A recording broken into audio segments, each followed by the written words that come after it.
Yeah, that's right. So today we're going to step outside of our element, and we're going to talk about something that I don't usually talk about in a lot of my videos. Today we're going to talk about not getting involved or believing the hype.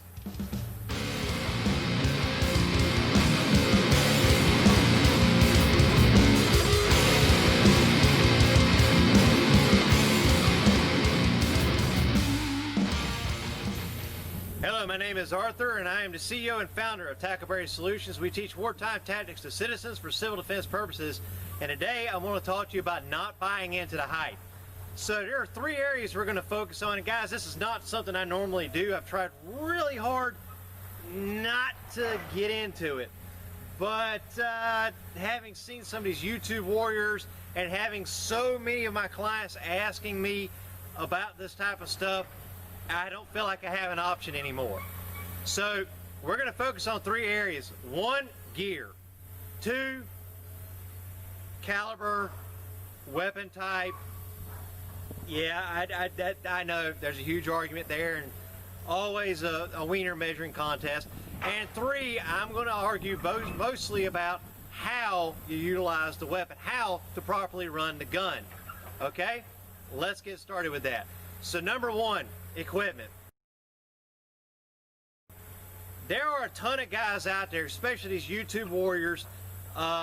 There's one of them I've seen repetitively, and they're running the battle belts. They got a sweet little Cry Precision plate carrier, or maybe it's like a 511 plate carrier or something of that nature. Either which way, it costs them a crap ton of money, and it's really cute and little, and I'm like, that is totally unpractical in a real world application. Because guess what? That's cute and little, but as you're getting ready to see later, armor can be made obsolete by the shooter. It just depends. Also, the smaller, yeah, you're more maneuverable, but it protects a lot less. You get hit in the diaphragm, or here on the side, now you got a sucking chest wound in either case. Diaphragm, you're done. So, is that really protecting you? I mean, you might as well just be running around with nothing but a tap. The tactical assault panel that we use in the military is like a flick. That's why we call it a flick. Just flick it over your head. Anyways, you might as well be running around with that, because basically that's what you're doing. Your body armor has to actually fit you. I'm 5'10" and 170 pounds. I wear a size medium. That's as small as I can go, and it actually protects me. It has to come all the way down past my diaphragm to the lowest ribs, and I'm still able to bend over and touch my toes. That's how the body armor has to fit you, guys. You can't just throw on a sweet, cute little set of body armor and it actually do you any damn good. It's not. And as you're getting ready to see when we get to the third part of this, yeah, there's ways around body armor. Yeah, just look at the target there on the your right, my left.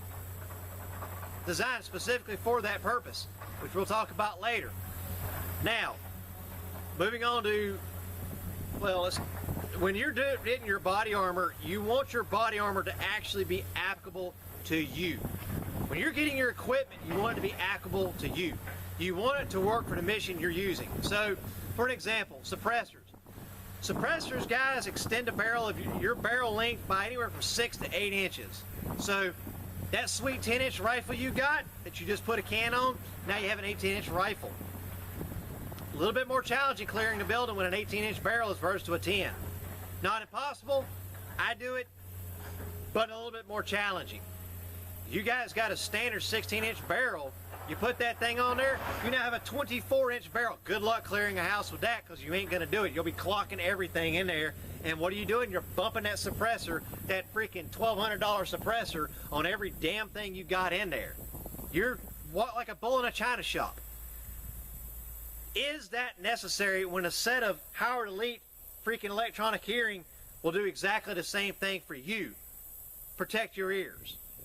The purpose behind a suppressor, the reason why special operations as well as other elements like reconnaissance, for an example, run suppressors is because we're not supposed to be there. So if we're using a suppressor, it's to prolong the inevitable, oh, hey, crap, there's guys over there. That's the idea. If I have to drop somebody, or I take out a sentry, I can do it a little bit more quietly and prolong and continue to hold that element of surprise for just a little bit longer. Because I'm really only supposed to be able to get in, do what I have to do, and get out without anybody. By the time they realize I was there, it should be too late. I should already be getting on the bird and waving goodbye. Or preferably 2 or 3 weeks later. The point I'm making is, when you're dealing with that kind of situation, yes, a suppressor is necessary.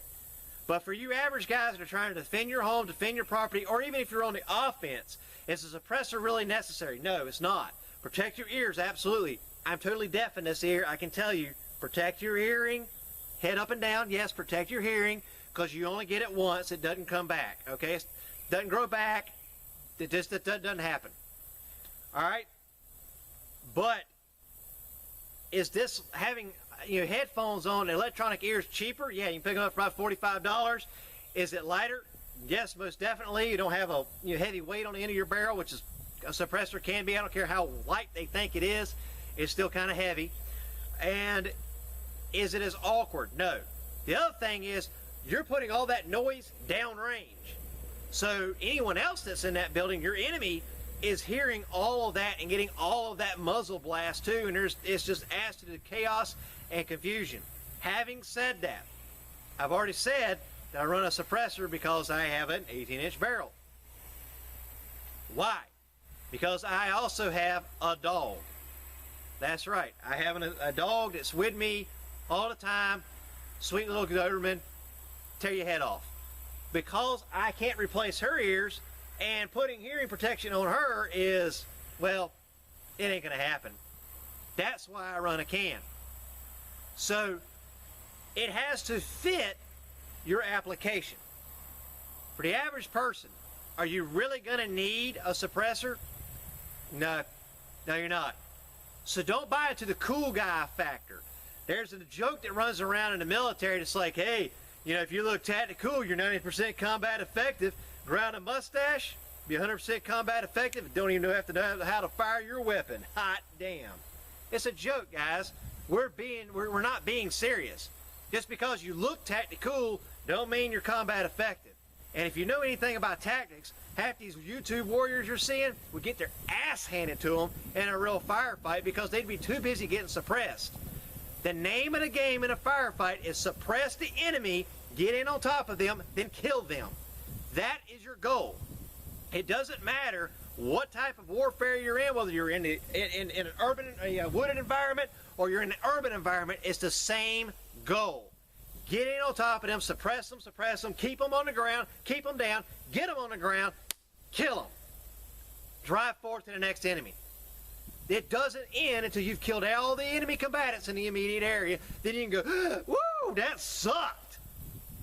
So there's no time to, wasting time around the building and all this sweet little tactical reload crap.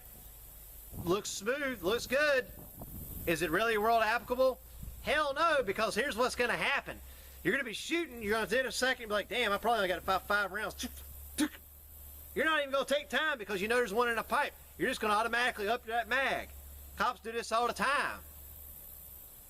Well, that's because they get more firefights than the average person, so they teach them to keep a fresh mag in the weapon as much as possible, because you never know when you're going to have to go crap and just dump a mass load of ammunition on your target. Let's move on to the next one.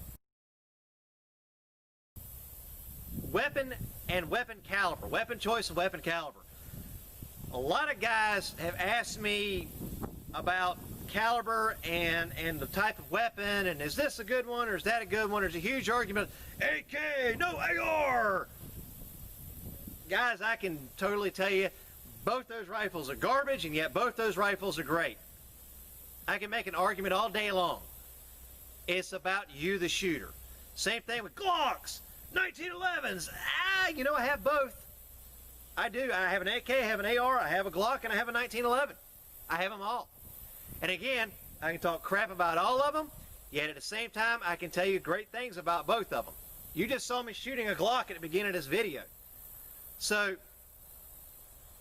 it's not about the weapon. There is no one weapon that's better than the other one in the overall grand scheme of things. Expect that if you want a real weapon, that it's going to cost you at the minimal $500 in a pistol. A rifle, at least $1,000. For a quality battle rifle. Where is all that money, where should it be spent? On the barrel. The barrel and the chamber, which is usually thus attached to the barrel. Because that is what's going to make all the difference in the world and how your weapon functions. Whether it's reliable, whether it's accurate, whether it goes boom boom when you pull the trigger. There, and the bolt. The actual striking, the firing pins, things of that nature. It does not matter about who made the damn lower or who made the freaking upper. It doesn't matter what kind of rail system you have on it. It does not matter what kind of optics you have on it, although that does help with your accuracy, but mostly your reliability. I personally am not a fan of EOTechs. Don't like them. I prefer the old school Aimpoint M68 because it's rough, tough, ragged, and you just can't beat the damn thing.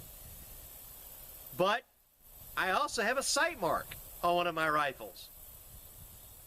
Kind of like it, except for when I'm messing around cold weather because it tends to fog up. I also run iron sights with Trigicon in them, both my rifle and my pistols. Why? Because they just don't fail. And I have run in time and time and time again where those electronic optics fail you. I have worked as a sniper where I've got out in the cold and guess what?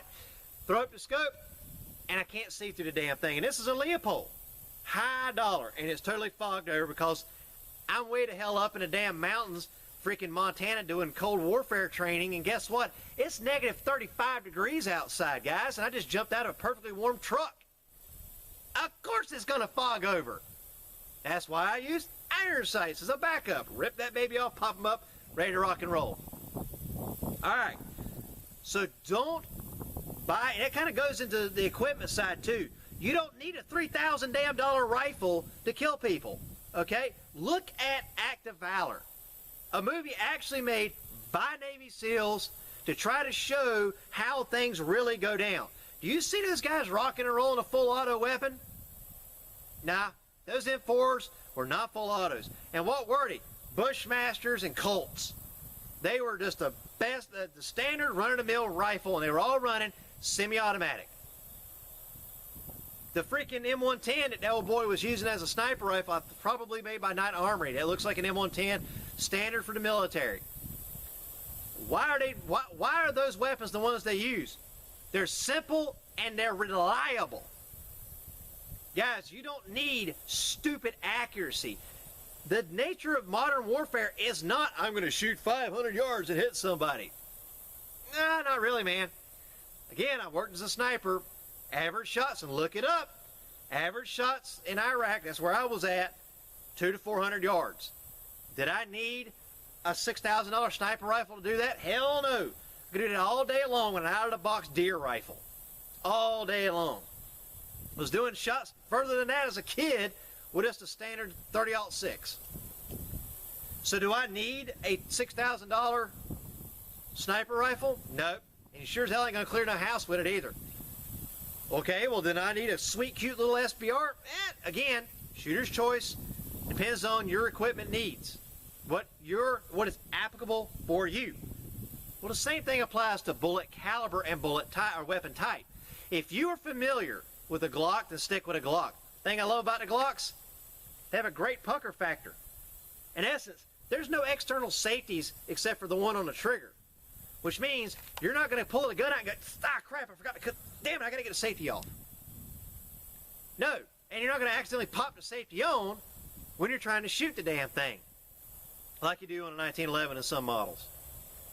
So it's got a great pucker factor. It's simple, it's easy, and it's reliable. That is the name of the game, reliability. Is an AK-47 more reliable than an AR platform? In some cases, yes. But the AK-47 also doesn't lock the bolt to the rear on the last shot, which means you don't know the damn gun's empty.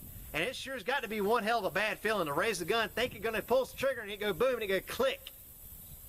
I wouldn't know, never done it in real life application, but I got to imagine it would make your freaking heart just jump out your chest. When I pull that trigger, I want to hear boom, not click. So reliability is the name of the game. Do I run a 1911? Yes, I do, because I'm running a 10 millimeter. Not a 9, but a 10, Which brings me to caliber. Let me back up 1 second. When it comes to your weapon type, you need to pick the one that fits you. I have always said the weapon chooses the shooter, not the other way around. You're going to have to play with it. If you go to a range, you see somebody shooting a Desert Eagle, but hey, brother, do you mind if I'll pay for the ammo? Can I pop a couple rounds out of that to see if I like it? Because that may be you for you. Damn sure ain't for me, but it might be for you. You will never know until you pull the trigger on one. The weapon chooses the shooter. So how do I know that that weapon is for me? Because it feels right in my hands. It's easy for me to carry. By the way, guys, when it comes to combat weapons, especially the rifles, the lighter, the better, because you're going to have this thing in your hands for a hot damn minute. And sitting there holding it like this really starts to jam up all of this after a while. And this wrist. You want it to be light, because you're going to have to carry that thing for a hot damn minute. Okay, not only is it something that feels good in your hands, but it's a weapon that you can get on target quick with, and you can actually apply pressure with. So in essence, when I throw this weapon up, it automatically goes on my target. It helps align with me. It's natural for my body to shoot it, and I can actually drive the weapon on the target. I can pop, pop, pop, pop, and not feel like it's going boom, boom, boom, boom all over the damn place. I can control the weapon, which now again brings me back over to caliber. What caliber is the best? The kind you can run the most accurately, the fastest. It has nothing to do with, and we can argue that. I can get into terminal velocity, and I will touch on that right now. Okay, so what kills somebody? Deep penetration with mass. Simple as that. Everybody's going to argue all this other crap. No, it's deep penetration with mass. So the bigger the bullet, traveling the faster it can go, not only is it going to cause more shock to the body, but it's also going to travel further into the body and thus destroy more mass and more material inside the body. If you can blow a hole through them, they will die. If you put a hole in them, they might just live. The 5.56 will not put a hole through a person. It will not do it. Shot a few, telling you guys, didn't happen. Try shooting a dog. Try shooting a deer. You'll find out very quick. You have to put 3 to 4 rounds in them to get them on the ground, sometimes 5 and 6. And you're going to be going, what the hell? That's the way it is, man. You're shooting a 5.56. It's a 22 caliber bullet that's traveling somewhere between 2,600 and 3,000 feet per second. Okay? So it weighs 55 to 62 grains depending upon the type of bullet you're shooting.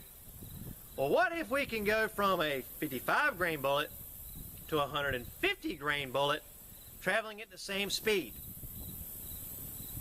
Look at the muzzle energy, and that will tell you who's going to hit the hardest. 5.56, hitting about 700 foot-pounds, sometimes a little closer to 1,000. 308, 150 grain bullet, 2,200 foot-pounds of muzzle energy.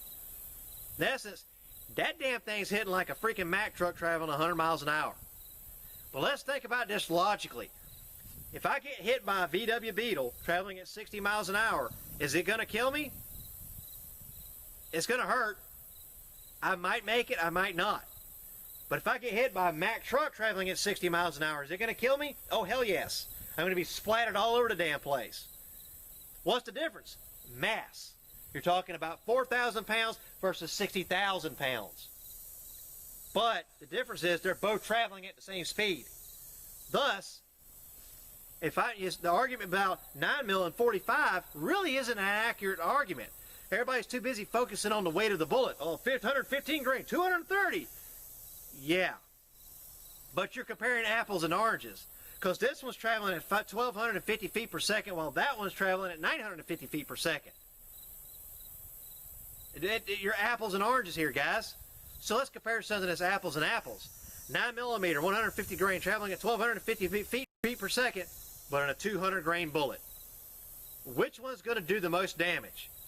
10 mil. That's why I carry a 10 mil. Yeah. Also, because it's got a hellacious recoil, I carried a 1911 platform because it's heavier and I can control it. See where I'm going with this? So when it goes to the weapon, you want the biggest bullet that's traveling the fastest it can go, hitting the hardest it can hit, that you can control. That is the answer. And in that case, it's really up to you. Now, the covert operations side of me says, oh, by the way, don't forget, you also want a caliber and or a weapon that's readily available, which is why I've made several other videos and I'm saying, get the stupid AR-15 chambered in a 5.56 and get the stupid Glock pistol chambered in a 9. Why? Because they're everywhere. Honestly, I say get it chambered in a Model 23 and get the 9mm conversion barrel and the 357 SIG conversion barrel, and you can shoot 3 different calibers on the same platform. So, with those 2 weapons, you'll always be able to find parts and you'll always be able to find ammunition off of somebody you've shot. Because chances are, that's what they're using. That being said, you're going to take you, like I said, anywhere from 4 to 6 shots hitting center mass to put somebody on their ass with a 5.56. Ditto with a 9mm. Done it. Took a lot of ammo. Unless you fire the right way. Which brings me to topic number 3. Running the weapon the right way. Recently, I was shown a video of YouTube warriors, and they were how to run the weapon faster. And I'm like, okay, well, this might be interesting. Maybe they're talking about how to get it out of the holster, quicker, how to train, get onto the target, acquire the target quicker, transition from targets quicker, using the U or whatever. Maybe I'm going to learn something here. Maybe it's a cool tactic. Nope. All it was about how and they're just running the shit out of that gun. How the hell is that good? Guys, let's think about this for just a moment. Can you find ammo? It's September the 11th, 2020. Ironic. Can you find ammunition right now? Yeah, but when you do, it's usually not very much, and either which way, it's stupid expensive. Last time I bought 9mm, it was $41 a box. Do I really want to be going da-da-da-da-da-da? Nah, not really. The other thing is, the faster you fire that weapon, the less accurate you are. That's why the military doesn't call it a double tap. We call it a controlled pair. I'm firing twice into the chest at a controlled, sustainable rate that I can actually hit what I'm aiming at. Simple as that. Now, the other thing I'm doing is I am trying to conserve my ammunition, because I don't know how many targets I may hit. Guys, we don't know how much crazier this is going to get or how much longer this is going to last. We may not be able to get ammunition, period, by Christmas, which personally I think is probably going to happen. And if that's the case, do we really want to be expending all of it when we do shoot somebody? No, we don't want to be dumping a mag into one guy. So those cats in that video that were looking cool as shit, da-da-da-da, da-da-da-da, doing all this high-speed crap, reloads and stuff. Nah, man, that's not how you do it. Think smart. The fewer rounds you fire, A, the harder it is for someone else to triangulate your position. B, the more ammunition you have for fighting somebody else. And C, the less freaking wear and tear you put on your gun.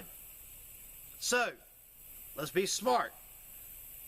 You need to control the weapon, and that is where we're going to go right now. All right, so I'm going to bring you down here. Initially, I did some shooting at the very beginning of the video, and I wanted to show you guys what it was I did. So I've marked my holes here with tape so that when I shoot here in a minute, you can tell the difference between the ones I shot at the beginning and now. This is called a failure drill, and what you're doing is you're putting 2 in the chest here. These are my first 2 rounds, and 1 in the dome. So if I'm shooting even a 22, although I highly do not recommend that, I would at the minimal go with a 9mm due to penetration. Again, penetration with mass, that's what's going to kill. And you get penetration through the speed. So if I was shooting a 9mm and I wanted to stop this guy, instead of consistently dumping a crap ton of ammunition in the chest, I'm going to do 1, 2 to the chest, 3rd one to the head. Now I want you to look at this next target, and you're going to see this target. I'm going to talk about this next target a little bit later, but I did a little something different here. What I did at the beginning of the video is I fired 6 rounds at these 2 targets. When you start learning weapons, individual weapons tactics, it's like a dance. So you're having to get the rhythm and go from there. So what you're seeing here is 1, 2, then I transitioned over here, 3, 4, 5, and over to 6 in the head right there. Now, why does this target look different than that target? I'll tell you why. Because this target I was using a slightly different method. Because I knew my last shot on this target was going to be in the head, I allowed the recoil of the weapon to climb up. So instead of fighting the weapon, I'm actually working with the weapon. I'm letting the recoil of the weapon slowly raise the weapon up as I'm firing at keys precise times. Look how close that is right there to that freaking spine. Am I going to hit something serious right there? Yep.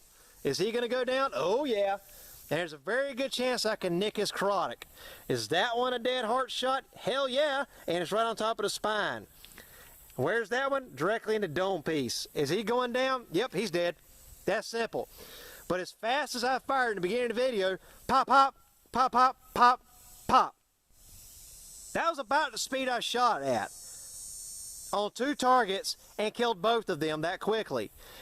It's not the speed that I was shooting. That comes with experience. Can I go faster? Hell yes, I can. Will my shot group look sloppier? Yes, it will. But is this a solid shot group? Absolutely, because that was the speed that with this 40 Smith & Wesson I felt comfortable firing at. Did I affect the result that I wanted? Yeah, they're both dead. I put 2 to the chest to slow him down and or drop him. I put 2 in the chest here, and allowing the weapon to recoil up, I put 1 in the dome piece before he was even able to hit the ground. Same thing, I came back to this guy and did basically a dead check. That is combat tactics, guys. That is real-world combat tactics.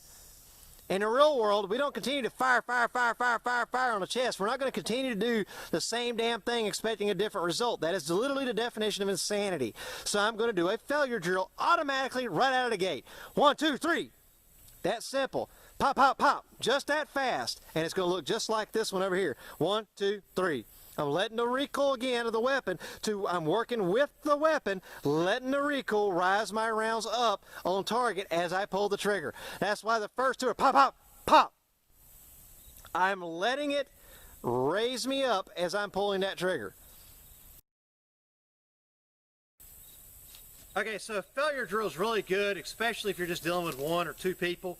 And it's good if they're using soft body armor that you can't initially tell. It's perfect if they're not wearing any armor at all, especially if you're running a small caliber, like a smaller caliber, like a 9mm or something, because you're able to boom, boom, and it's doo-doo, doosh, and they're on the ground just that quick. That headshot drops them like a sack of taters every time. That and a neck shot. A neck shot will drop them. Again, if you don't believe me, go shoot a deer.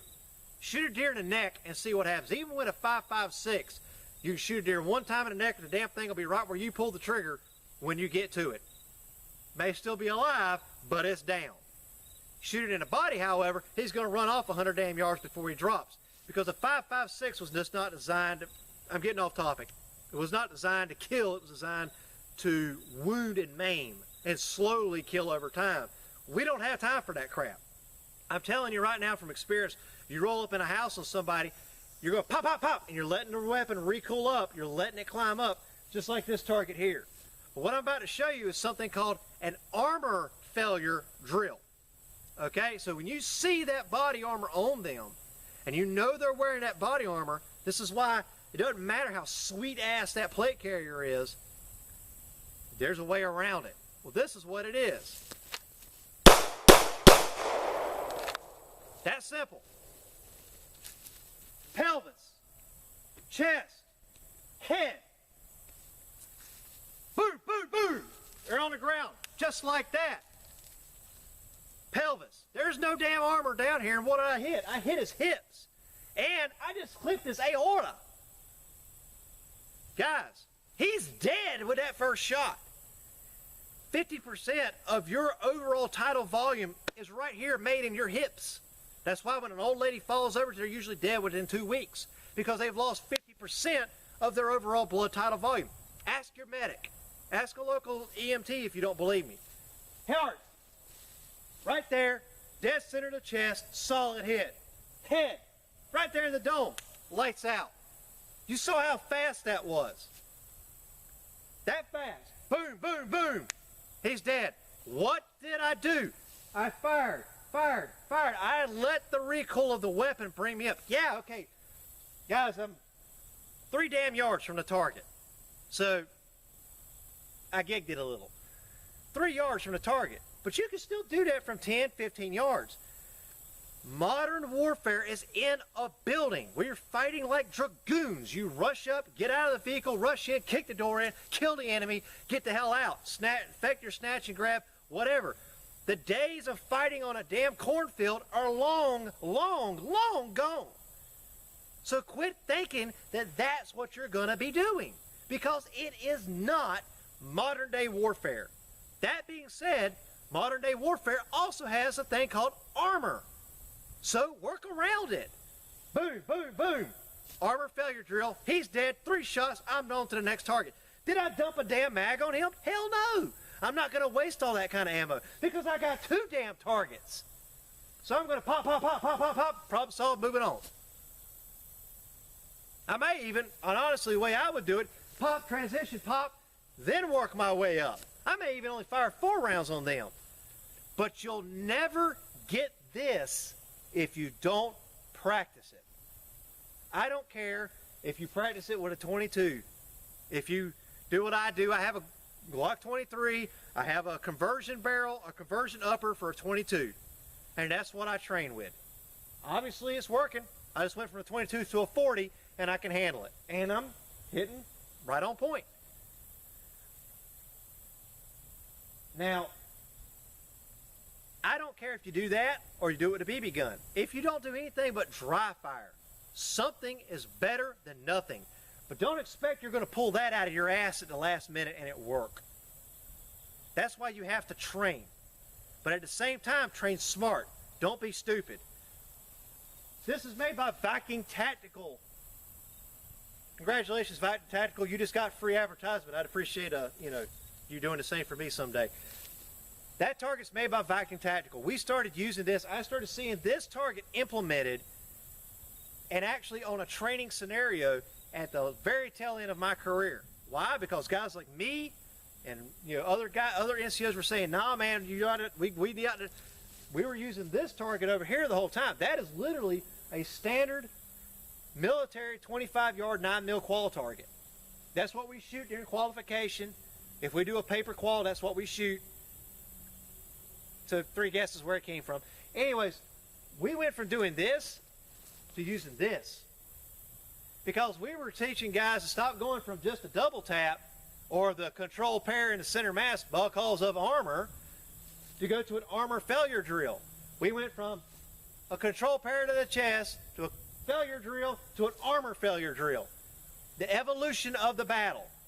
So even covert agents are learning this over here. Shoot, hip, chest, face.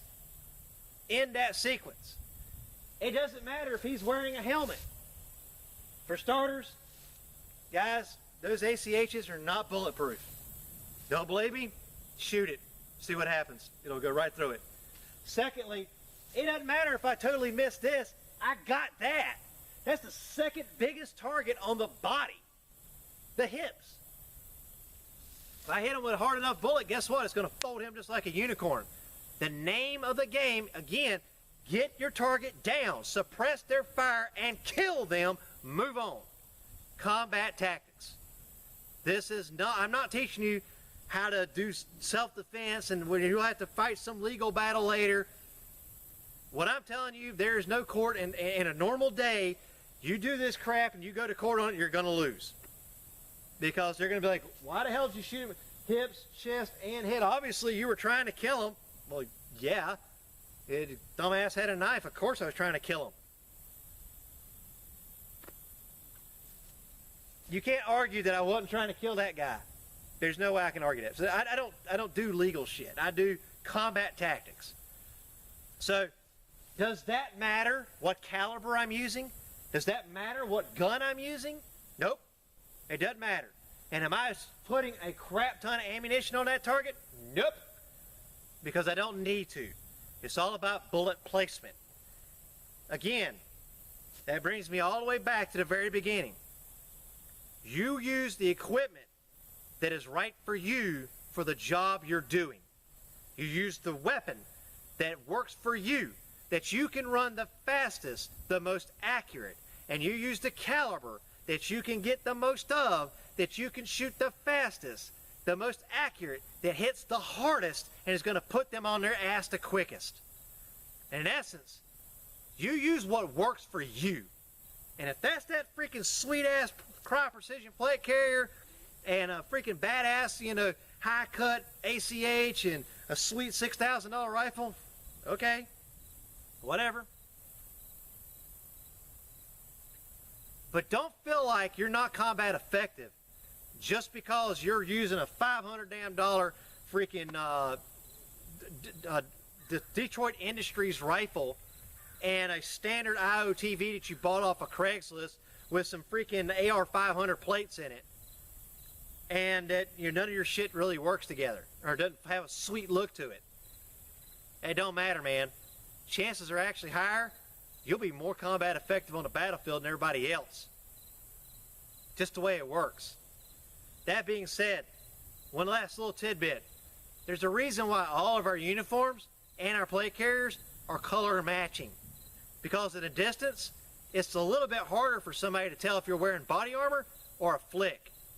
Problem is, in real world applications, soldiers have recently proven that they're wearing body armor. So snipers, starting to shoot for the hips now. So is that body armor really doing you any damn good? That's the other thing. If you don't run in your gear, you are dead nuts wrong. You don't think I ain't out here running in my body armor at least once a week? You're crazy. Why? Because you breathe differently. You're working on half a lung as opposed to a full lung. Secondly, it's at least, mine is 42 pounds. So it's 42 pounds of extra weight on me. That's mine. And I've stripped all the BS off of it. The average person's is going to be almost 100 because it's got too much junk on there. So you want to have it as light as possible. It needs to kind of color code and match with your actual uniform. And you need to run in it. You need to work with it. You need to shoot. You need to try to shoot in your armor. You need to actually use it because you're going to find out real fast that this doesn't work, that does work. I'm going to rip this off, get rid of that. A GI Supply, a used military surplus store is your best friend. If you think all the crap on my plate carrier is brand new or on my rifle's brand new, you're dead nuts wrong. You're just pissing away money. Thank you very much for watching. I hope this has helped you guys out and y'all have a great day.